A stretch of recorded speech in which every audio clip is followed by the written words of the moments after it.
Welcome back everyone to the Audacious Money Witch channel where we talk about investing and trading stocks, bonds, and crypto assets around the world. It's fucking liberating. We have finally seen the light on Roku stock. It's been rough to be a Roku shareholder in 2024. The main thing that kills investors is boredom. Because ever since Walmart made that deal in February, Roku stock has been locked up at the House of Pain in the middle of nowhere. Every time I look at Roku, I want to sell it. That gets stuck in the House of Pain and now classic horror You are in the stories. House of Pain, and I've got to tell you, Angie, I don't think the door's going to open and let you out anytime soon.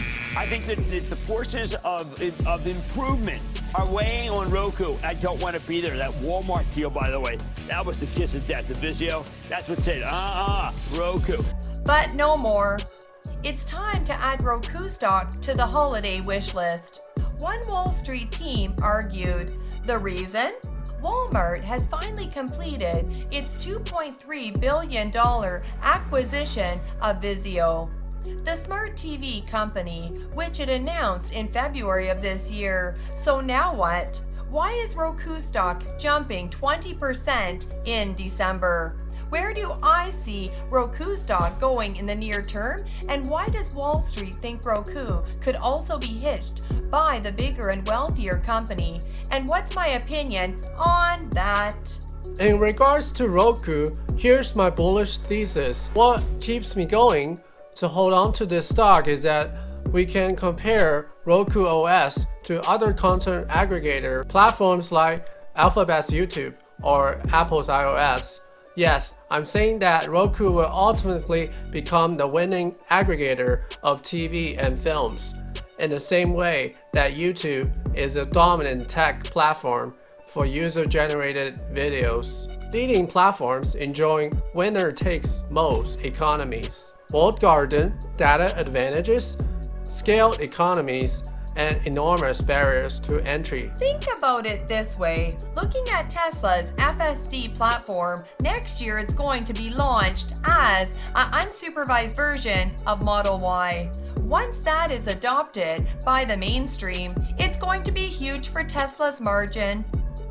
Simply because almost everyone would want them. Because it gives people time back. More time to watch the Roku channel in their Tesla. The reason why companies like Nvidia and Tesla are so huge and valued so much is because they are the biggest ones in their market. The biggest first mover, so to speak. I believe Roku is in the same position in the smart TV space. Roku is on track to reach profitability in the next 2 years, as the company is positioned to benefit from increasing ad demand supported by new inventory, improved targeting, sports adjacent ad, and new partnership with demand-side platforms. Roku continues to take market shares as ad dollars shift from linear TV to digital connected TV or CTV, and benefited handsomely from the shift of political dollar towards CTV in the second half of 2024. Roku is focused on curating and suggesting content along with expanding its home screen ads and advertising partnership with third-party platforms, and continues to drive incremental subscription and ad revenue. Wedbush expects Roku's 2024 earnings before interest, taxes, depreciation, and amortization, EBITDA, to exceed $200 million. Given the company's conservative top-line outlook and continued focus on expense discipline, shares of Roku and Trade Desk were rising after an analyst suggested the two companies should merge. If this marriage happens, it could be good for both companies' stocks. Trade Desk's announcement of a new operating system for connected TVs to be called Ventura. Well, he acknowledges that Ventura on its own could be a new competitor to Roku. A hookup of the two companies would benefit both. For one, launching a new operating system is extremely difficult, even one that is promised to make advertising on smart TV better. It's a market that includes Roku, but also Alphabet, Amazon, Apple, Comcast, and Charter's Communication. We believe that Ventura would face a long climb to achieve the market penetration necessary to impact the industry. Roku, though, has consistently grown both of its streaming household install base and platform revenue. Despite the competition, it will also help them fend off their larger competitors, particularly Amazon and Alphabet. We believe TTD could rapidly scale its OS ambitions via Roku's 85 million plus global streaming household footprint. While Roku could rapidly leverage its first-party viewer data and expand CTV inventory to match with growing advertiser demand.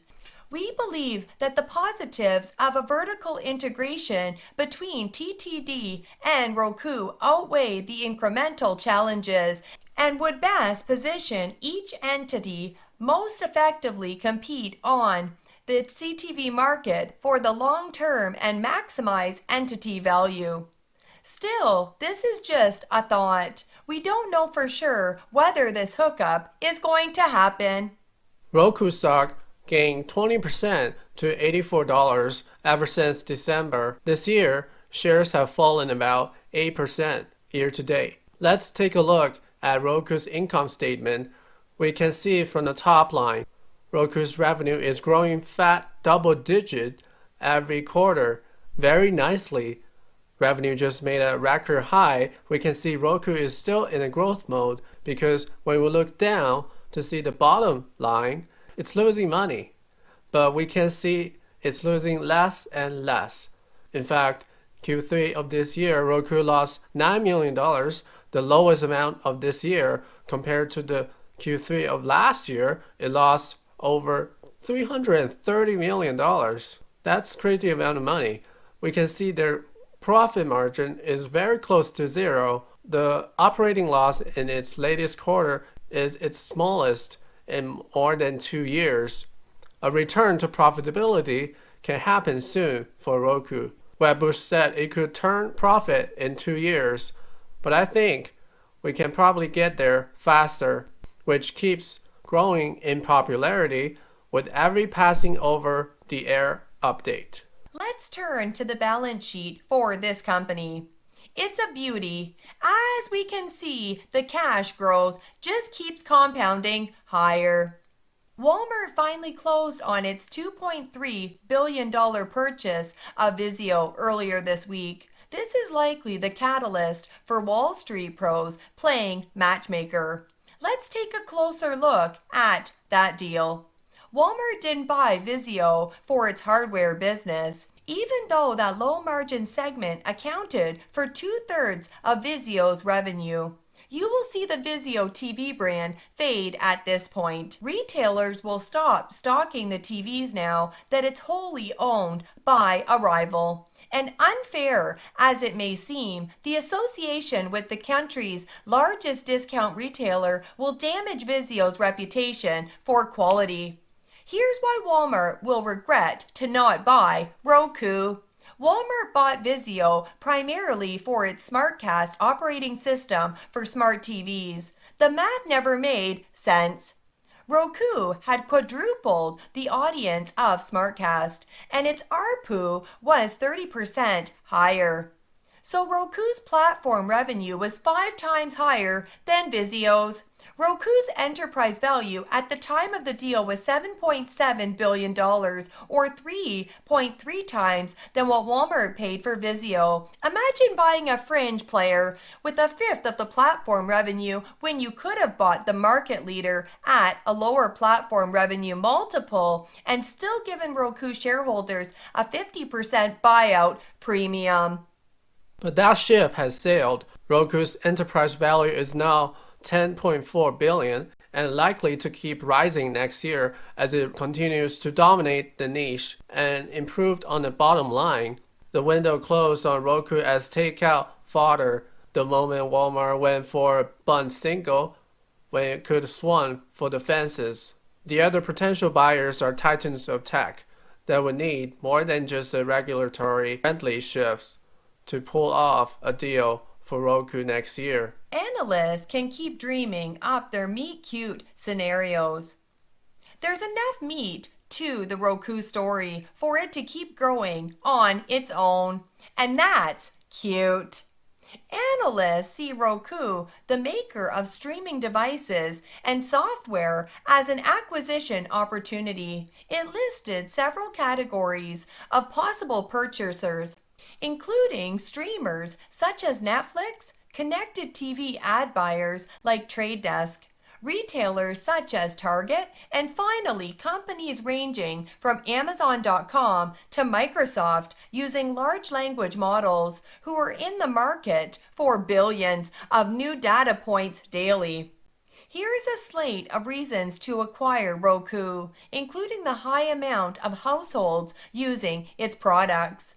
As of the end of September, Roku had TVs in 85 million homes across the globe, dwarfing the installed base of Vizio. Other reasons to buy Roku include pricing power and shelf space. A lot of people underestimate Roku. They think there's so much competition. The same thing happened for Tesla years ago. As there are so many car makers already exist, they don't buy it because the stock doesn't move anywhere, just stuck in the range.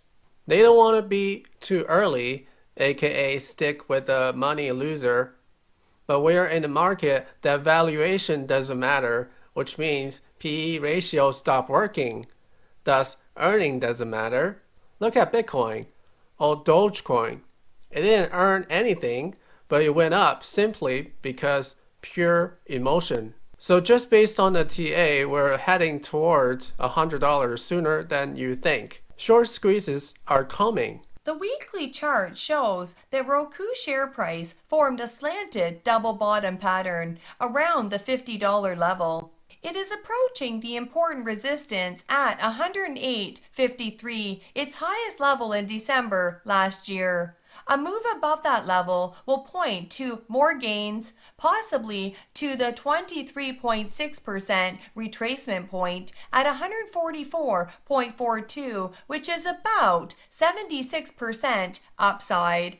I will not be shocked if it doubled to $160 level in the new year.